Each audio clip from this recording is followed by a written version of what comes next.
Bonjour Russ, breaking news, Baysangour Shamsudinov, a.k.a. Baki, a manqué la pesée d'Ares Fighting Championship Volume 17. Il devait enfin avoir sa chance au titre. Pourquoi je dis enfin? Parce que lors de son dernier combat, c'était son adversaire qui ne pouvait pas être au poids. Finalement, ça s'était fait dans la fameuse catégorie catchweight.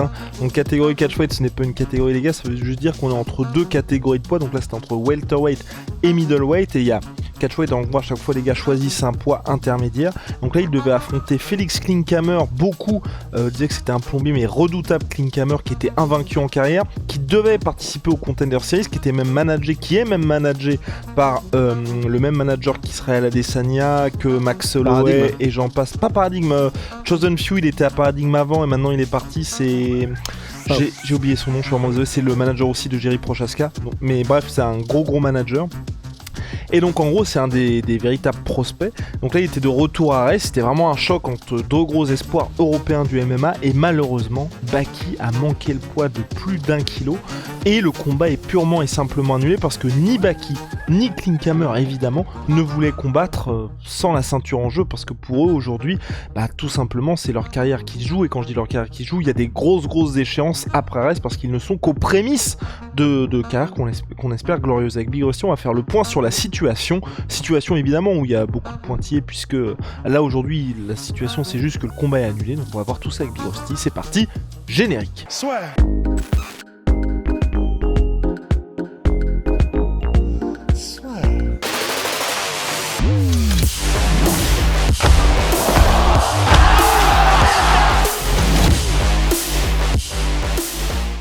Donc Baki a manqué le poids, c'est terrible parce que honnêtement, vous savez qu'on l'apprécie évidemment Baysangour.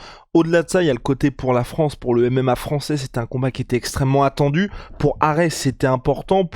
Et il y avait aussi ce sentiment que on avait ce côté, enfin, là ça y est, on va pouvoir avancer parce que c'était déjà prévu au combat précédent. Il y avait ce trash talking à distance avec Cédric Doumbé, et on est dans une situation où on sait que Fernand Lopez a pour volonté de reprogrammer le combat au mois de décembre, ce qui serait parfait parce que ça permet pour les fans de se dire c'est proche, donc vous n'avez qu'un mois à attendre, et pour les combattants aussi de se dire ça y est, on peut avancer aussi, parce que aussi bien pour Baki que pour Klinkhammer, nous Baki parce que forcément Cocorico, on se projetait déjà sur la suite. Ouais, c'est ça. En fait, c'est ça qui fait vraiment mal au cœur et qui fait chier, c'est que c'est vrai que là, c'était tellement le point de convergence où tous les yeux étaient rivés sur Baki pour qu'il nous livre cette performance. Et même si les bruits de couloir, si j'ai bien compris, c'est que Fernand voudrait reporter le combat à décembre sur AS 18. Ah, c'est pas bruit de couloir, j'ai pu parler à Fernand, il me l'a dit directement, il veut reprogrammer pour le mois de décembre, pardon. C'est vrai que ce qui aurait le plus de sens, vu que là, de toute façon, les rideaux sont fermés, c'est annulé pour ce combat-là. Mais c'est vrai que c'est frustrant parce que tout était réuni pour que là, vraiment, peut-être que ce sera encore le cas dans un mois pour RS18, mais là, tout était fait pour que le baril de poudre prenne d'un seul coup. Doumbé était au taquet. Dès qu'il y a eu l'interview qu'on a sortie et les extraits, Doumbé répondait sur Twitter. Enfin, c'était magnifique. Tout se passait parfaitement. Et d'ailleurs, c'est horrible, mais j'ai pas pu m'empêcher de me marrer. Tu sais, on a mis l'annonce sur Twitter du coup que le combat était annulé, et Doumbé qui a répondu avec un tweet. Et je crois que du coup c'est un mème où c'est Baki mais en mode obèse. Je crois que c'est une reprise de The Whale avec Brendan Fraser. Et en mode mon vrai défi, c'est le poids pour moi c'est pas un défi. Putain, et le montage est tellement bien fait, j'ai pas pu m'empêcher de me marrer. Donc en fait c'est ça qui est terrible, c'est que du coup forcément il en fait ses choux gras de Cédric Doumbé. Et vous pouvez être sûr que même si lui aussi il a raté le poids et qu'il en avait fait toute une vidéo, c'est des trucs qu'il utilisera pour les prochaines fois aussi. Donc en fait c'est dommage parce que tout était tellement parfait pour que ça fasse le plus de bruit possible ce combat-là pour Baki, que c'est vrai qu'il y a un vrai sentiment de frustration. Je comprends Klinkhammer parce que c'est vrai que lui, s'il n'y avait pas le titre en jeu, parce qu'en plus, du coup, visiblement, il n'y avait pas le titre en jeu, c'est-à-dire que ça aurait pu être, je crois que c'était Romero contre Rockhold, où il y a Romero qui avait loupé le poids, du coup, le titre n'était possible que pour Rockhold s'il le gagnait, et c'était à l'UFC. Donc, je sais pas pourquoi ça n'a pas été fait là, peut-être que tu sais, ou peut-être que c'était un truc avec la commission ou quoi. Là, honnêtement, je pense que c'est tout simplement pas les mêmes enjeux, tu vois. À l'UFC, il y avait aussi, récemment, il y avait eu ça aussi avec Justin Gaethje contre Charles Oliveira. mais c'est des enjeux qui sont tels, enfin, genre, les gars, ils sont payés plusieurs centaines de milliers, c'est main event UFC, et c'est des situations où l'arrêt, c'est terrible pour l'organisation. Clint Hammer, tu vois, pareil, lui, je pense qu'il allait pas prendre de risque parce que il est pas chez lui, il y a pas de pay-per-view, il y a pas de, enfin, tu vas pas faire ça à ce moment-là de ta carrière, alors que ce soit pour Gaethje, quand Oliveira manque le poids, enfin, manque le poids, hein, parce que souvenez-vous, c'était assez rocambolesque, ou Rockhold, quand Romero, pour le coup, manque vraiment le poids. Et ce qui est terrible avec ça, c'est que tu te dis, dans ces deux situations, dans ces deux occurrences de combat, c'est tellement important que les gars, je pense qu'ils sont dans des situations où déjà, l'UFC peut les rincer dans des trucs où je pense que c'est limite le prix de 2 events Ares qu'ils ont filé en plus à Rockhold et à Gaethje pour maintenir le combat. Ils ont l'argent du pay-per-view, enfin, c'est tu vois, le jour et la nuit, enfin, pas du tout les mêmes enjeux qui fait que ça peut se faire, tu vois. Et que là, effectivement, à mon avis, même quelqu'un comme Baki, tu vois, qui peut se dire, bah, j'ai manqué le poids, ou tu sais, ou même les Oliveira, dans ces situations-là où à l'UFC tu peux faire des efforts, là, tu te dis, bon, il y a tellement d'enjeux, c'est le début de ma carrière, est-ce que ça vaut le coup de sacrifier autant alors que je peux, entre guillemets, hein, juste repousser le combat, reporter le combat à une date ultérieure. De la part de Clint Hammer De la part de Baki aussi, tu vois, de dire s'il n'y a oui. pas de ceinture, ça m'intéresse pas non plus. Mais c'est vrai que sinon, pour Clint Hammer, je peux comprendre. C'est clair que s'il n'y a pas de ceinture en jeu, donc tu prends le risque de combattre Baki et de perdre contre un énorme prospect où tout le monde dit ça va être super chaud, et tout ça pour même pas de ceinture. Et donc oui, je comprends tout à fait que Clint Hammer ait refusé le combat, mais et pour Baki, bah de toute façon voilà, il était dépendant du bon vouloir de Clint Hammer et de ce que Ares voudrait faire. Donc ça fait super chier, mais c'est pas choquant que le combat soit annulé parce que pour toutes les raisons qu'on vient de donner.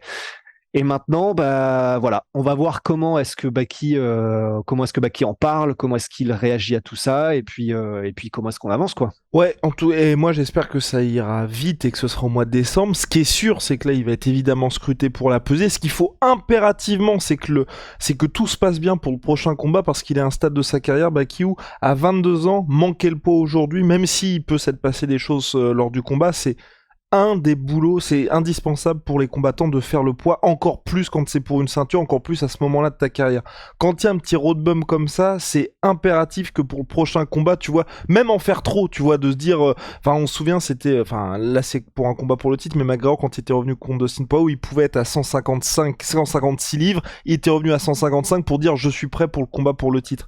Bah là, Baki, de montrer, même faire l'extra step, de dire, bah voilà, je suis limite, tu vois, déjà au poids le mercredi ou quelque chose comme ça, pour que tout le monde soit rassuré, que les grosses organisations soient rassurées, de se dire effectivement ta catégorie c'est bien la catégorie welterweight, parce que tu peux être dans une situation après, même si Becky est entre deux ligues, enfin quand je dis entre deux ligues, on sait que là on arrive un petit peu à la fin de sa carrière avec Ares avant les échéances américaines, mais d'être dans une situation où t'es forcé de monter de catégorie, un peu comme ce qui s'était passé avec Ramzat, ou même Darren Till par le passé à l'UFC, où il manque le poids, il fait quand même le combat pour le titre ensuite contre Tyrone Woodley, mais l'UFC ils se disent bon, on a quand même un gars qui c'est pas fiable à 100%, qui puisse faire le poids dans ces catégories-là, donc forcément t'es poussé au-dessus, mais à chaque fois que ce soit pour Ramzat ou Darren Till, c'est des spécimens où les gars, clairement, il fallait qu'ils aillent dans la catégorie supérieure. Aujourd'hui, Baki, enfin, tu vois, il y avait même pas ces questions-là avant qu'on les fasse au jeu, enfin, avant qu'il se passe ce qui s'est passé ce matin. Non, c'est clair. C'est pour ça que c'est relou, c'est qu'effectivement ça c'est fait. Donc il a loupé le poids pour ce combat-là, et effectivement ça c'est quelque chose que bah et forcément quand tu es une organisation, tu ne peux que, enfin c'est tellement important parce que ton main event, comme on vient de le voir là, hein, la preuve par A plus B, ça peut t'exploser ton event. Bah, ça, l'UFC, ils sont super à cheval là-dessus. Et vraiment, on le sait, et à chaque fois qu'un combattant devient connu pour ne pas être fiable pour son poids ou qu'il a raté des pesées, il se fait sniper par Dana White, il se fait en gros, et l'UFC et enfin les autres organisations généralement ne leur donnent pas aussi facilement après des chances pour les main events, ou en tout cas ils sont beaucoup plus frileux. Donc c'est ça qui fait un peu chier du coup pour Baki, c'est que bah en plus du coup il y avait eu la conférence de presse de l'UFC 295 où un journaliste avait posé la question à propos de Baki. Donc c'est, si ça se trouve par curiosité Dana White avait été voir, mais du coup c'est qui du coup ce fameux Baki, etc. Et bon bah du coup s'il a suivi ça de près, voilà, ça fait un premier contact qui est pas forcément le meilleur, et c'est ça qui est pas ouf effectivement. Merci Big Rusty, je pense qu'on a fait le tour en tout cas sur la question. Côté Klinkhammer, je sais, on en avait parlé brièvement, mais enfin, je lui jette pas du tout la pierre. Enfin, vraiment, les gars, faut vraiment se mettre à sa place. Il en a un à foutre du public français, il en a un à foutre de Big Rusty et de moi-même, hein. De Baki encore. Oui, oui, c'est vrai. C'est vrai que nous nous aime bien. Non, mais dans le sens où il combat à l'extérieur, il y a pas son public qui est devant, il a absolument aucun intérêt à prendre un risque comme ça. Et puis oui, Big Rusty, j'ajoute aussi, manquer le poids d'1,1 kg, c'est pas comme si t'étais très proche de faire le poids. Donc c'est peut-être pour ça aussi qu'il y a eu ce côté, on va pas mettre de ceinture en jeu ou autre. Donc pour lui, c'est pas, je vais dire tout d'un bourbier, mais c'est ajoute beaucoup de choses pour une compensation financière qui est pas non plus énorme, parce que même si tu récupères 20% de l'argent qu'avait Baki, du salaire qu'avait Baki, on n'est pas à des niveaux UFC, on n'était pas à des niveaux de combat pour le titre. Donc c'est pas, je pense, à mon sens, moi, une carotte suffisante pour que lui prenne le risque. On parle d'un gars qui était signé au Dana White Contender Series, donc qui était vraiment proche de signer à l'UFC. Donc est-ce que tu vas prendre tous ces risques pour un public qui n'est pas le tien face à un mec aussi dangereux que Baki? Je pense pas, et quand on voit à quel point son manager est chevronné, ça explique pourquoi le mec a dit bon bah je préfère step back plutôt que, et qu'en plus il allait pas avoir la ceinture en jeu, plutôt que de se dire on va prendre tout ça et quitte à perdre. Et parce que là, si Klinkhammer perd, il se retrouve à une défaite, et c'est une défaite où les rêves du UFC il reprend 2 ans dans la gueule à son âge, avec tous les sacrifices qu'il a fait. Je comprends à 100% que le mec dise merci mais non merci. Complètement. Et bah parfait, Big Rusty. Shout! En tout cas, ça bouge pas. À My Sweet Pea, My Sweet Protein. Et en plus, aujourd'hui, les gars, on a moins 42% sur tout My Protein avec le code La Sueur. C'est exceptionnel. C'est une exclusivité. Vous ne trouverez pas meilleure promotion dans toute la France, que dis-je, dans tout le monde entier. C'est une exclu My Sweet Pea, My Sweet Protein. Eh oui, Big Rusty, il régale. Et quand My Sweet Pea régale, on se fait plaisir. C'est parti pour la fringale. C'est parti pour la fringale. Et puis holy moly, la révolution des boissons énergisantes, les gars, c'est de la. Ben oui, c'est en poudre. Bah voilà, ça c'est la boisson de réhydratation, Big Rusty. Oui, avec plein d'hydrolytes, d'électrolytes et de minéraux, et j'en ai pris hier. Et bah voilà. Donc voilà, c'est vous. Vous ne pouvez pas avoir le corps de Big Rusty, mais vous pouvez avoir sa boisson, n'oubliez jamais ça. Code LASUEUR5 pour votre première commande, moins 5€, moins 10% sur les commandes récurrentes avec le code LASUEUR10. Là aussi, c'est pour nous. À travailler de Big Rusty, c'est hier.